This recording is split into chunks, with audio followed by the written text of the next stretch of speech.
I've always wondered about the camera position on a hauler bed. So here's the camera backup view, and here's where the camera is right there. So here's how much space you have. I like the overall visibility you have with that camera. Welcome back to JB Reviews. Unfortunately, some of my videos audio got messed up, so I kind of have to do some commentary on some of the content here, but special shout out to Larry H. Miller, first off, Super 4 store in Salt Lake City. Tim actually sold this truck. He did the upfit on it. That's a CM hauler bed, so I'll show that to you guys in detail in a second. But this truck, as you guys saw in the title, has 35's, and I'm gonna kind of show you guys the capacity, their Toyo tires, and I never knew you could do this. So hopefully this video is helpful for anyone who might be looking to maybe do something like this to their truck. Let's go ahead and get into the video. These are the Toyo Hyperdial tires. That's what they say on the sidewall. But if you do go online, they have an M608. These are drive tires too, by the way. They have a steer obviously for the front, and they have drive. So these are gonna be all drives. And you can only get this tire in 285/70/18, which is basically 35.4 inches tall, 11 inches wide. So here's another look at it. Now, this is what you're gonna get from the factory. This is gonna be the Continental tires. A few people say they don't like this tire in the comment section of some of my videos, but 225/70 19.5, which is 31.9 inches tall, 8.9 inches wide. And you can really see a difference between the before and after with these tires. So let's go ahead and check out the clearances next so you guys can get an idea of any rubbing. So right here, I don't have the steering wheel all the way turned because it keeps turning back, and you can kind of see it's really close to that trim on the mud flap here, and you could literally just cut that off if you'd like, but you really don't have to because it's pretty much clearing. But if you have a rock in the tire or something like that and you're turning, it could make some noise inside the cabin. So some people would probably just want to trim that little piece off there. But on the other side here, I'll show you with it turned in, you're pretty much going to clear. I mean, there's nothing it's coming in contact with. I mean, even the sway bar down below here, you're so far away. Now you can still turn in a little bit more, but you will pretty much clear that, so that won't be a problem. So really on that side, it was the only thing that I saw you were going to get close to. But I'm going to turn the steering wheel now. Now you're going to see here in a second, I could not get the steering wheel to stay cocked all the way because this has that wide front track. And everyone was busy at the dealership, so I had to do this by myself, unfortunately. But nevertheless, you're gonna see here, no clearance issues.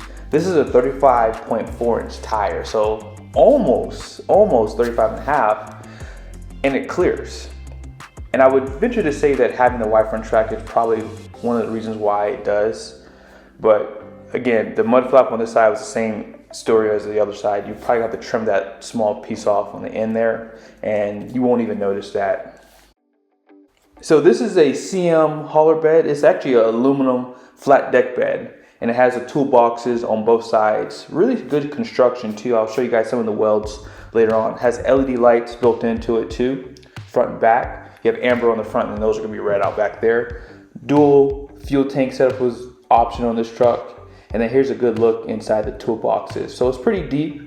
And something I learned from Lux, from Corey Havens, was you can get some of these boxes set up with a door lock, so they'll unlock and lock with the door lock. So in case you forget to lock them manually, it's just a good option to have. Now, I'm not sure if CM does that, but I know that is available with some hauler beds.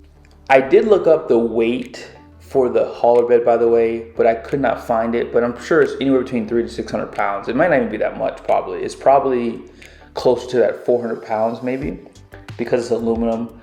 And here's just a better look at those tires too.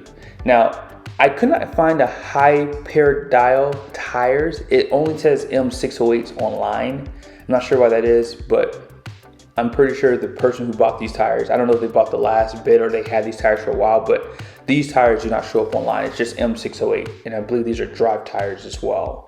But here's the capacity. You see that? 6,395 pounds for single, 6,005 pounds for dual.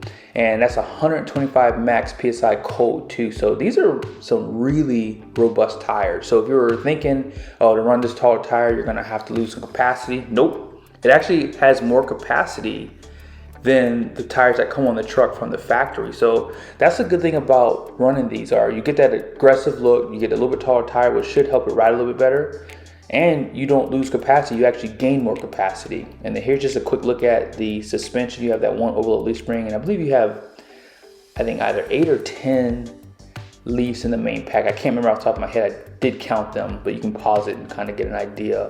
And yeah, I think that's 8 leaves in that main pack there. Very robust suspension compared to the F350 and F450 detuned 14K trucks. Out back, you guys are gonna see has LED lights here. And this does have the BMW hitch too, so 24,000 gross trailer weight with 2,400 pounds for a hitch weight. So pretty overbuilt.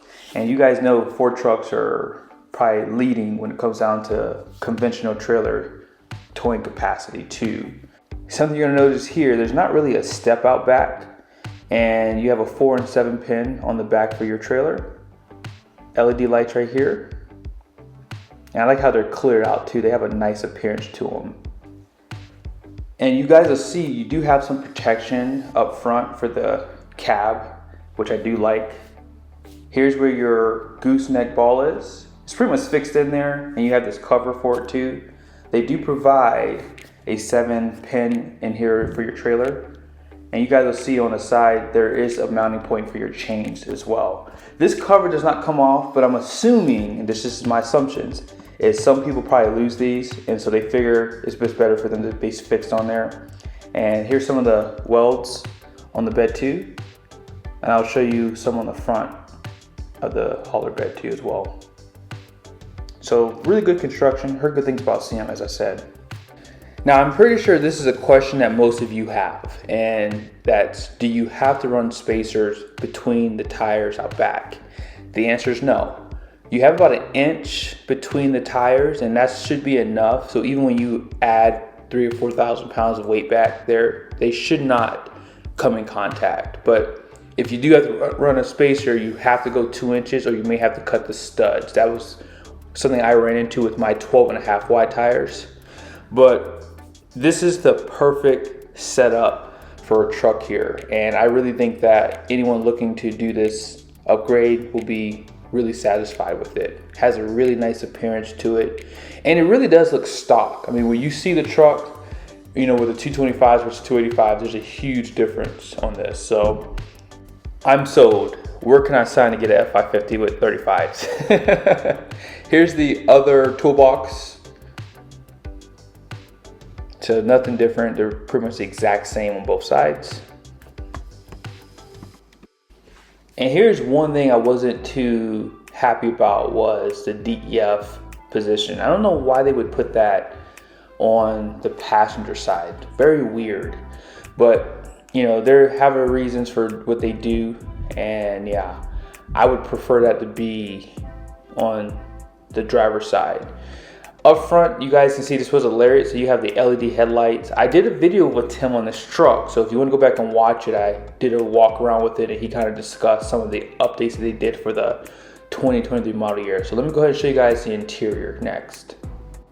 There's not much I wanted to show you guys. I mean, this does have the updated interior, 12-inch display, and because it's a Lariat, it has a more premium interior with the center console.